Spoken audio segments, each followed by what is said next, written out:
السلام عليكم ورحمة الله وبركاته. معكم محمود سعيد من قناة نيو سيستم تكنولوجي.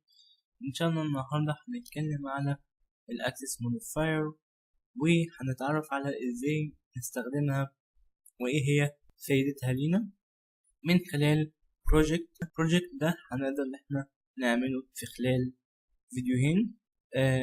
هو عبارة عن كلاس MySQL في ميثودز مهمة جدا. MySQL ازاي نعمل كونكت وميثودز للكويري ستيتمنت، وكمان فيلدز بتحمل المعلومات اللي احنا هنعمل بيها كونكت. ايه هي الاكسس موديفاير؟ الاكسس موديفاير هي عبارة عن كنترول للبيانات اللي جوه الكلاس بتاعك، بمعنى انك لما تيجي تعمل فيلد جوه الكلاس بتاعك ما يكونش بابليك، اي حد يقدر يأكسسها عن طريق اوبجكت.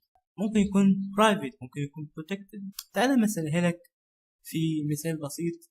عندك فيسبوك، لما تيجي تنشر حاجة على الفيسبوك لك بابليك للعامة يا اما للعائلة والاصدقاء، اللي احنا عندنا بنسميها بروتكتد، او ليك انت بس اللي احنا بنسميها هنا برايفت. ده برضه هيأثر معاك في ايه؟ هيأثر معاك ان انت ممكن تحمي البيانات بتاعتك من اي تدخل من مبرمجين تانيين. وممكن كمان لو انت عاوز تدخل بيانات جوه الكلاس بتاعك بس تحت كنترول معين وتحت ليميت معين، ممكن تقدر تعمل ده عن طريق الاكسس موديفاير. اتعرفنا على واحدة من الاكسس موديفاير في المرة اللي فاتت، وقلنا ان هي بابليك، وقلنا ان احنا هنتعامل مع الاكسس موديفاير في فيديو جديد عشان نتكلم عليها بشكل موسع. وعرفنا ازاي نأكسس اي فيلد بابليك من خلال الاوبجكت بالشكل ده انتوا شايفينه. بس ده مش مفيد في بعض الاحيان. في بعض الاحيان بنكون عاوزين وسيط، اللي هو بيكون ميثود. الميثود دي ليها نوعين، ميثود جيت وميثود سيت. السيت بتعمل خيل للبيانات جوه الفيلد لانك مش هتقدر تأكسسه، بس الجيت هتقدر ان انت ترجع القيمة اللي جوه او تستخدم القيمة اللي جوه الفيلد اللي انت برضه مش هتقدر تأكسسه. يبقى هنا هيتأكسس الفيلد عن طريق وسيط، مش بشكل مباشر بالشكل ده. يعني مثلا هنا قلنا يوزر نيم يكون محمود، اما هنا مش هنقدر نعمل كده خالص. ممكن نعمل كده في البابليك موديفاير، بس برايفت موديفاير وبروتكتد موديفاير مش هنقدر نعمل كده خالص. هنوضح الفرق ما بين البرايفت والبروتكتد تقريبا مش في الفيديو ده. تعالوا نشوف ازاي نعمل access modifiers عندنا في class. اول حاجة عاوزين نعمل access modifiers ليها علاقة بكلاس عامة، فممكن نقول احنا عاوزين نعمل private host. احنا كده قدرنا ان احنا نعمل اول access modifier اسمه host. احنا طبعا عشان نعمل connect لquery او database محتاجين ان احنا يكون عندنا الهوست واليوزر روت والباسورد وكمان الداتابيز نيم، اكيد الداتابيز اوبجكت. عاوزين نعمل برايفت موديفاير تاني وهو اليوزر روت، وبرايفت موديفاير تالت وهو هيكون الباسورد بتاع اليوزر روت. وكمان عاوزين نعمل موديفاير رابع وهو هيكون الداتابيز نيم GB مثلا نيم بالشكل ده. وكمان عاوزين نعمل الأوبجكت connection وهو هنسميه DB. تمام بالشكل ده. ازاي نعمل access لموديفايرز دول؟ تعالى كده نروح نعمل object. انا هنا عامل object كنت بجرب فيه حاجة. اوكي ممكن نشيل ده. مثلا هقول ان الاوبجكت ده هي access مش باين غير connect وquery. ده بالنسبة للنت بينز. طب تعالى كده نعمل سيف حتى نشوف هيبين حاجة تانية. مش باين اي حاجة تانية. طب تعالى طيب نشوف ممكن يكون المشكلة عند النت بينز، نكتب مثلا هوست شبه ما كانت مكتوبة،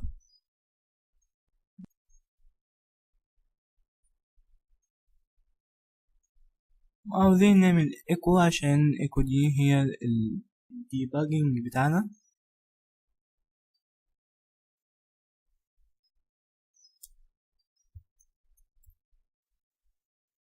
عشان عاوز يطبع قيمة الهوست بتاعنا، نعمل فورمات وبعدين نعمل run للفايل ده.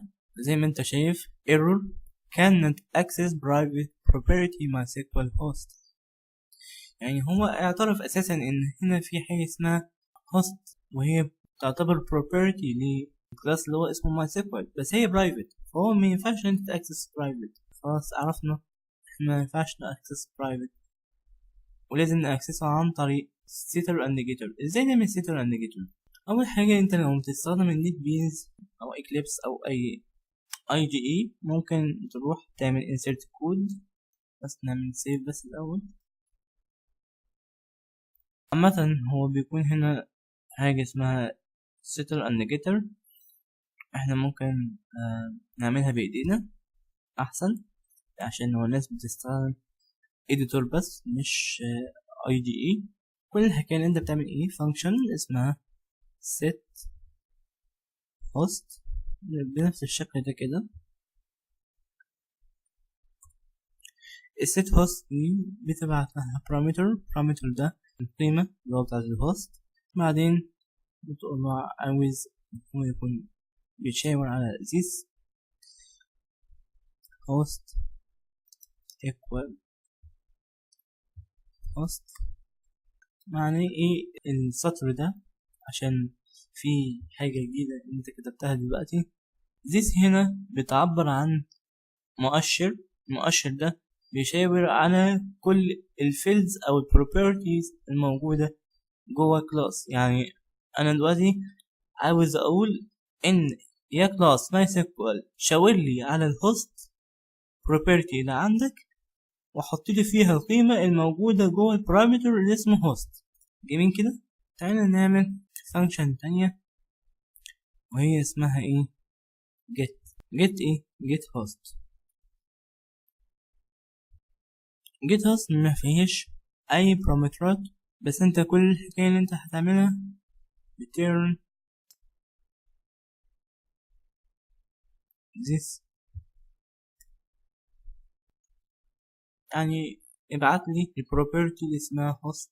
خلي بالك ان this هنا بيتكتب قبليها اللي هي الساين دولار دي، عشان هي بتعتبر object. تمام، هي object ولا pointer؟ هو object، هو يعتبر reference في الميموري.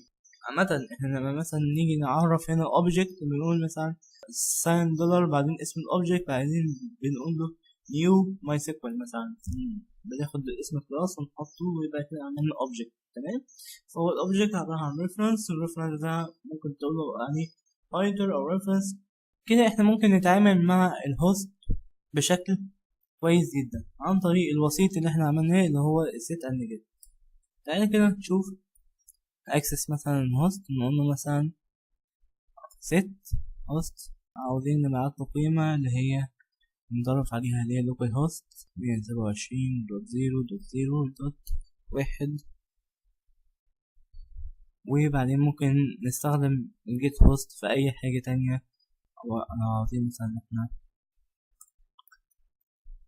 نطبع الكلام ده القيمة بتاعت الهوست،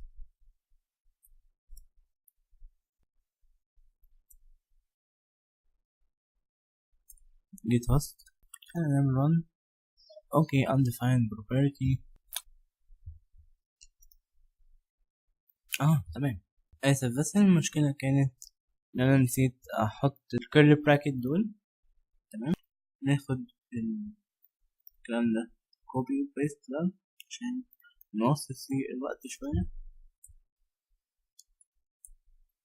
تمام، تعالى نغير ده مثلا مش هيبقى host، يبقى user. خلي بالك ان الكلام ده بيتكتب يا اما كامل كيس يا اما underscore كيس. user root انا بفضل بصراحة ان انا اكتبه بالشكل ده.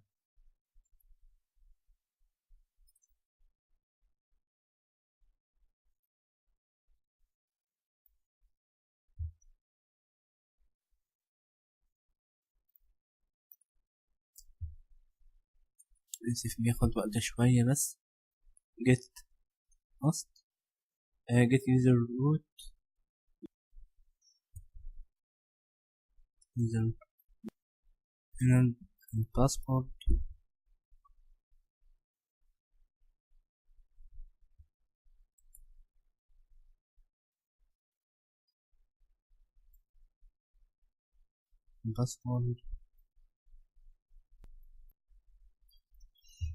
اوكي بصراحة مش عارف ايه المشكلة في الفانكشن دي. set password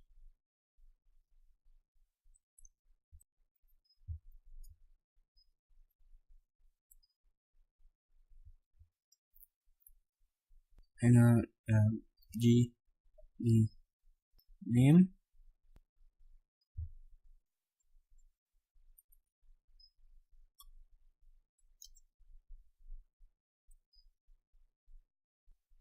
خلاص بقى عندنا set host set user root get user root set password get password set db name get db name اوكي.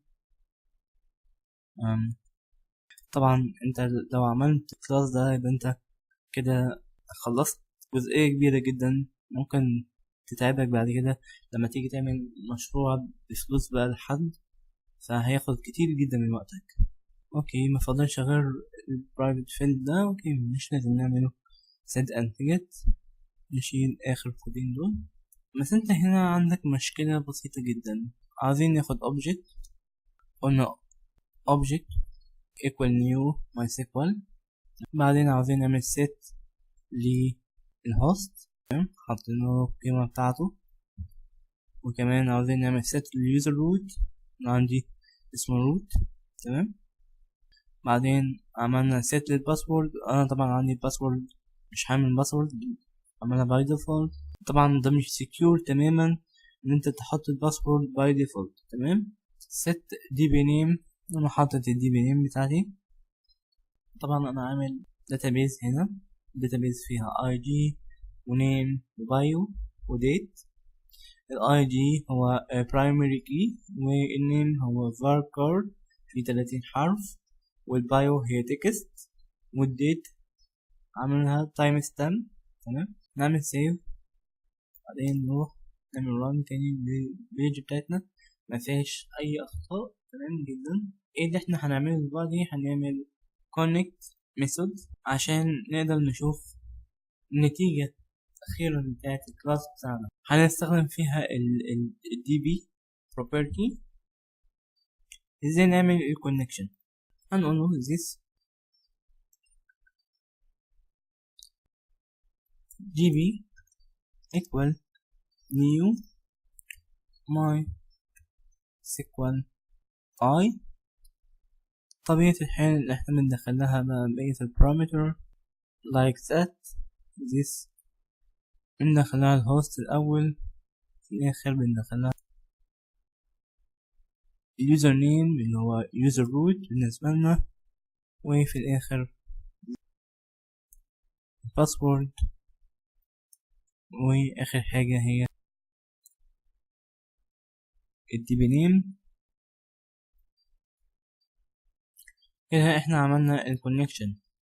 خلي بالك ان الكونكشن هنا ما تعملوش return ابدا. لو عاوز تعمل return للكونكت ميثود دي لازم تعملها برايفت، ونعرف منين ان هي كونكت ولا لا. عاوز تعمل return ليها تعمل return true or false. ليه بقى؟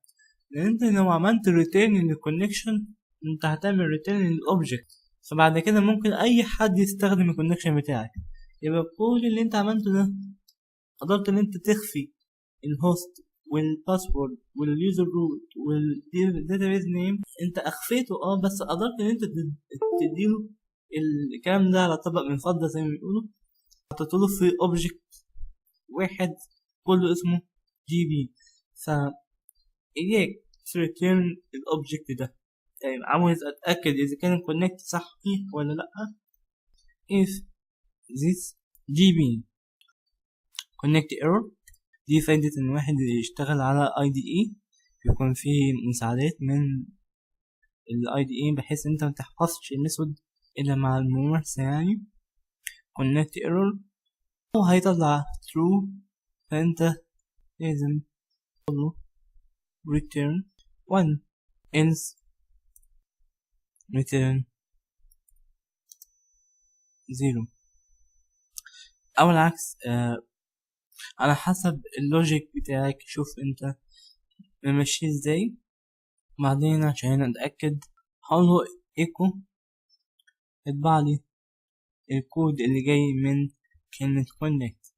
تمام، الكونكت 1 يعني معنى كده اللي هو مفيش ايرور في الكونكت، لان الكونكت سليم. وكده في اخر المطاف قدرنا ان احنا نعمل ستوري سكريبت على الاقل، وكمان قدرنا ان احنا نتعرف على private modifier وازاي نعمل connect PHP مع MySQL عن طريق الكلاس الخاص بينا احنا. المرة الجاية ان شاء الله هنتعرف على ايه الحاجات اللي احنا عاوزين نعملها protected، وايه الحاجات اللي احنا عاوزين نعملها private، وايه الحاجات اللي احنا ممكن نعملها get، وايه الحاجات اللي احنا لا يمكن ان احنا نعملها get نهائيا. شبه مثلا الباسورد ما ينفعش احنا نعملها get اذا كان شخص معين هو اللي احنا هنرجع له الباسورد والكلام ده كله. اشكركم على المتابعة وسلام.